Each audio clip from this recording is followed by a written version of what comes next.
Good morning. Please be seated. Welcome to Mayflower Congregational United Church of Christ, where we believe that no matter who you are or where you are on life's journey, you are welcome here. We have a few announcements while I am making them. If you would take the attendance pads that are in front of you by the hymnal, sign them and pass them so others can sign them. We're very serious about attendance.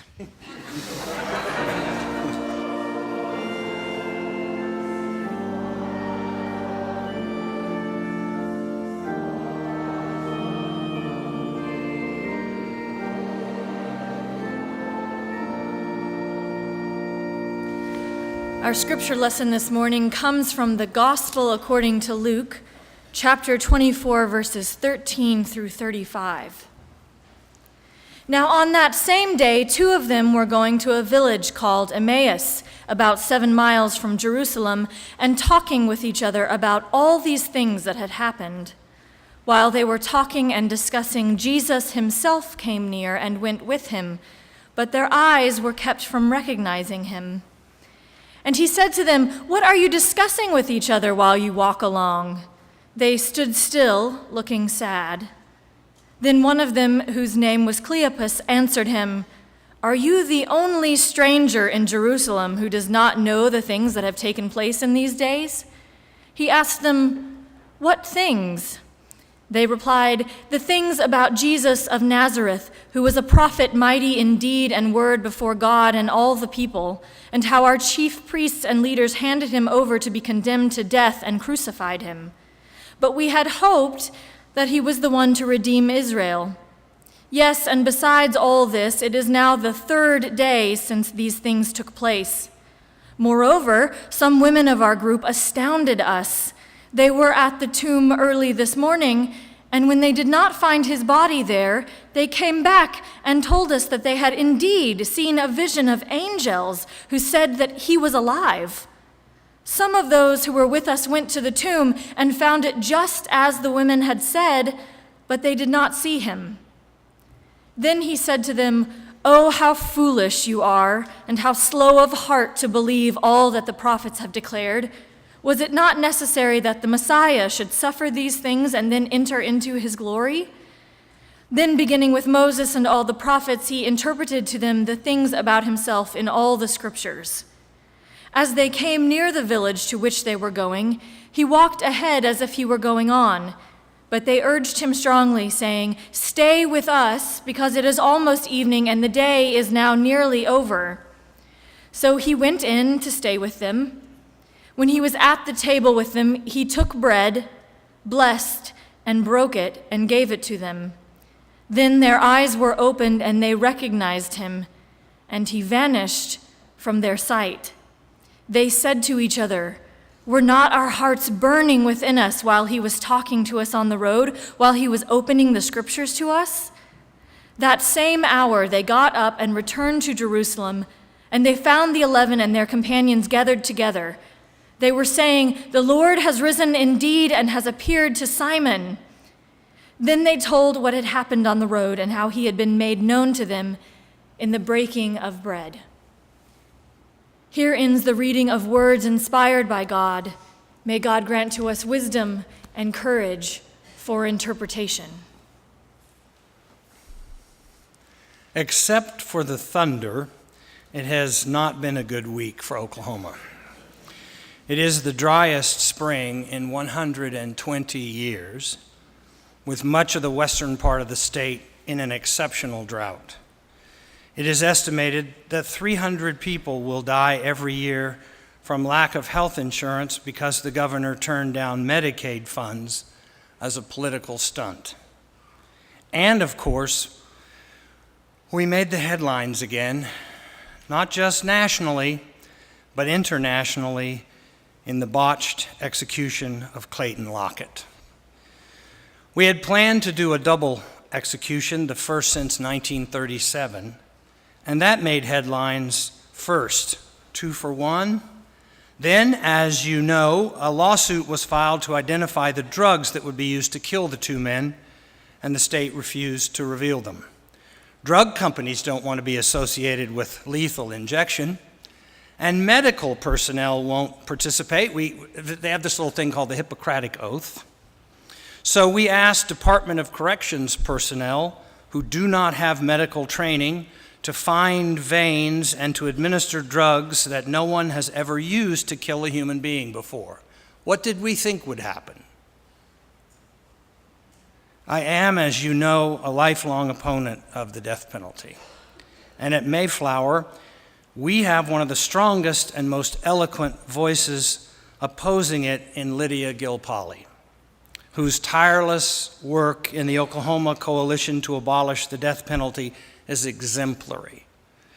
Lydia, where are you sitting? Right back there. Would you stand up, because we appreciate you very much.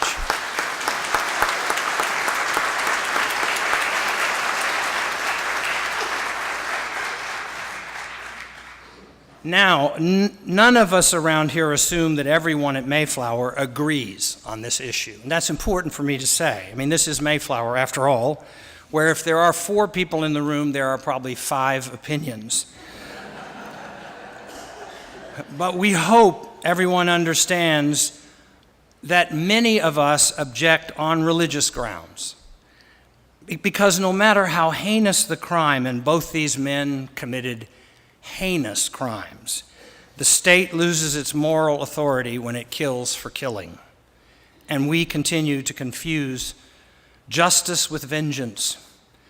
15 years ago, I had the remarkable and life-changing opportunity to argue for clemency in the case of Wanda Jean Allen, the first woman to be executed in the state of Oklahoma. After failing to persuade the Pardon and Parole Board to grant her clemency, that is, to leave her in prison until she died of natural causes rather than to execute her, she asked me if I would witness her execution at McAllister. And watching a healthy 41-year-old human being put to death in my name as a citizen of the state of Oklahoma was an experience I will never forget and a concept of justice I will never accept. I believe that it's a myth that the cosmic scales of justice are balanced when we kill for killing, even though I completely understand the human desire to do so. And because the local news outlets around here are often in the role of the defender of the reputation of Oklahoma, most recently after Sports Illustrated published that series of scathing charges about the athletic program at OSU, they have lately been running, and this fascinates me, excerpts from Clayton Hackett's confession of his gruesome crime. You can go to the local news channel websites if you like and listen to the whole thing. And of course, you will be repulsed by it. And you will think to yourself, so, he suffered cruel and unusual punishment at his own execution. It was nothing compared to the suffering he inflicted on that girl he killed and then buried alive. And at one level, that reasoning is flawless. But at another, I believe, it is deeply flawed. I do not favor the death penalty for anyone, including Timothy McVeigh. I would have preferred that Tim grew old in prison and perhaps someday told us what really happened. I did not favor it for Osama bin Laden. I would have preferred he be captured and tried rather than assassinated and buried at sea. I do not favor drone strikes that kill without arrest and trial, not because I'm soft on terrorism, but because I believe in the rule of law, and the world looks to us to follow it. When an NBA owner is caught making racist remarks, we act swiftly to ban him from the game. But let's be honest, as despicable as those comments were, I hear worse things around here all the time. Our zero tolerance policy is really for billionaires whose racism might affect the big business of professional sports. And then we congratulate ourselves for having made such progress in the fight to rid our society of America's original sin, which is the sin of racism. And I appreciate the progress we've made. But as I shared with some of you, I saw a bumper sticker on a pickup truck just the other day on Northwest Highway that was left over from the 2012 presidential election that said, and I kid you not, Do not renege in 2012. Now, the only difference between that comment, which carries no consequences, as do the vile lyrics of some gangster rappers about women, is that the owner of the pickup truck will cause no work stoppage in the NBA. And the rappers are making money for the music industry and are protected by artistic license.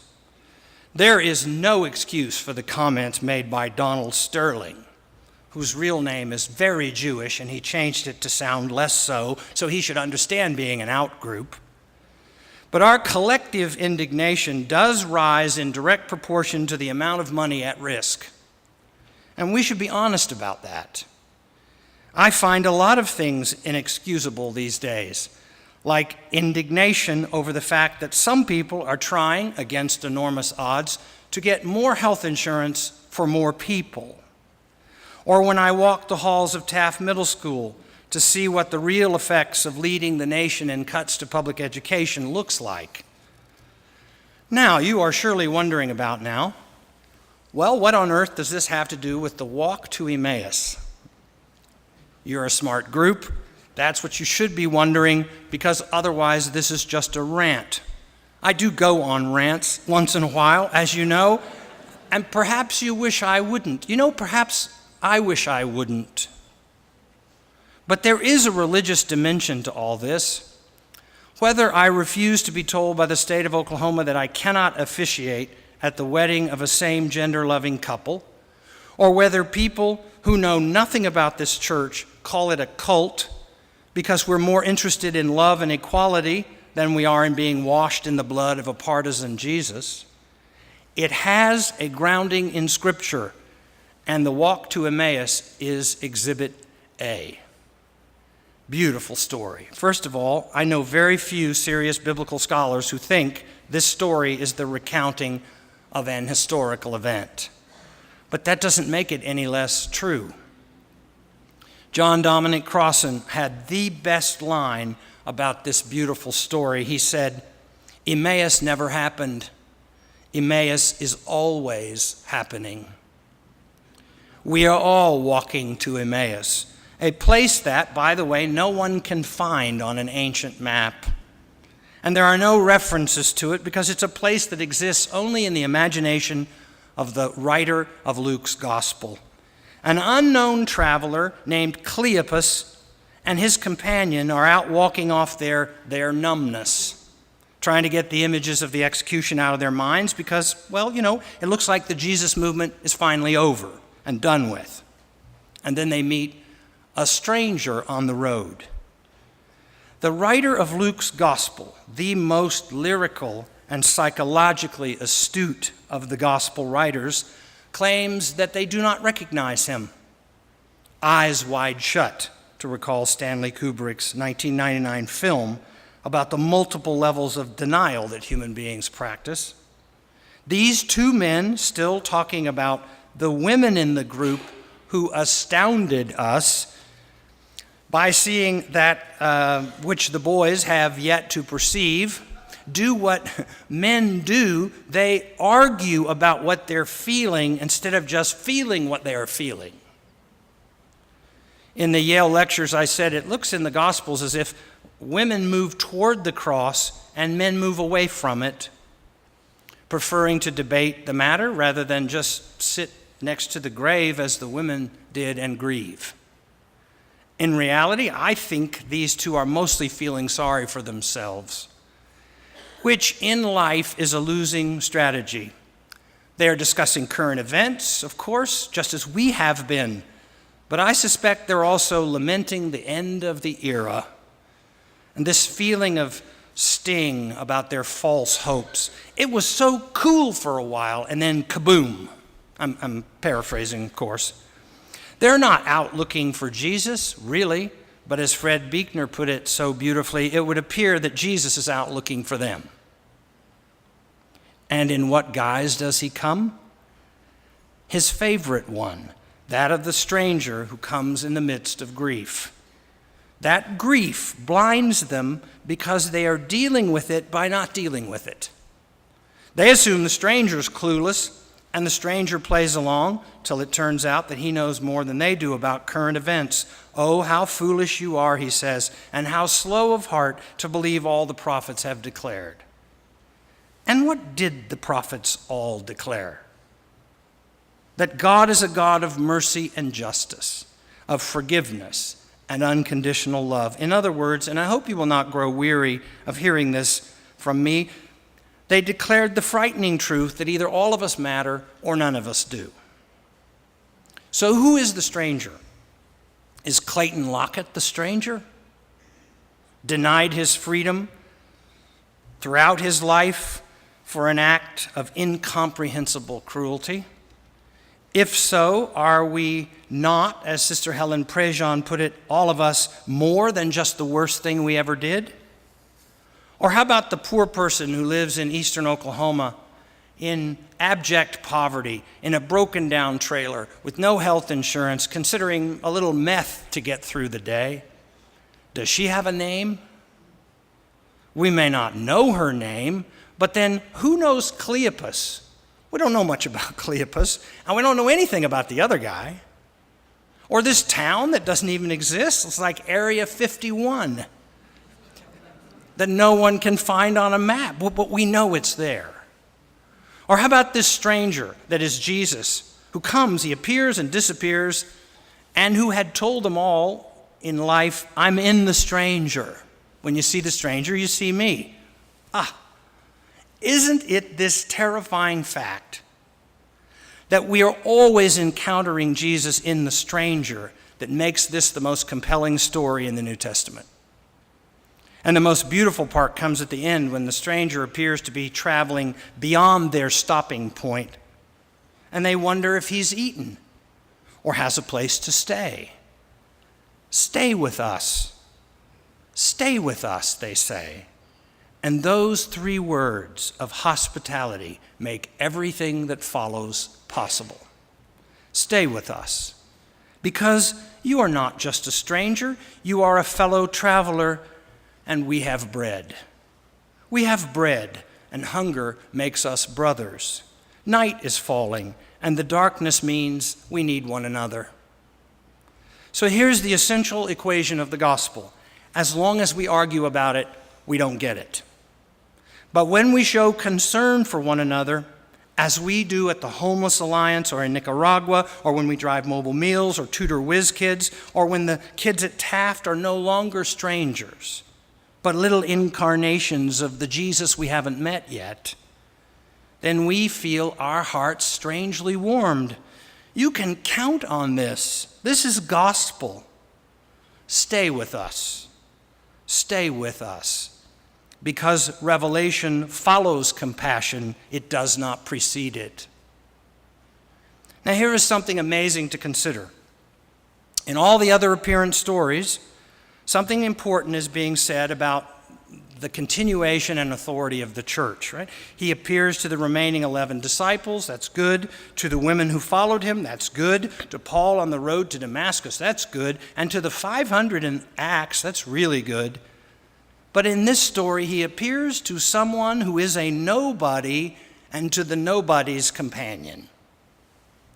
He seeks out the people who least expect to encounter him, those traveling an unnamed road to an unknown place in the midst of an unknown future. And that, my friends, describes all of us. We are always talking about finding God. I need to find God and get right with God. But almost never do we talk about God finding us, about the luminous web that operates as mysteriously at the Buy for Less or at Brahms or in Gotebo as it does in St. Peter's Square or at Westminster Abbey. Because when you think about it, when you think you know, that's when you do not know. But when you know that you do not know, that's when you know. No single story in the New Testament tells this truth so beautifully as the walk to Emmaus. It's not an argument. It's an encounter. And nothing could save the church like this simple fact, to say faith is an encounter with the other, not an argument about whether the other is right with God. Stay with us. Stay with us. Stay with us, for it's almost evening, and you must be hungry. Stay with us, and we will stop killing people to prove how wrong it is to kill people.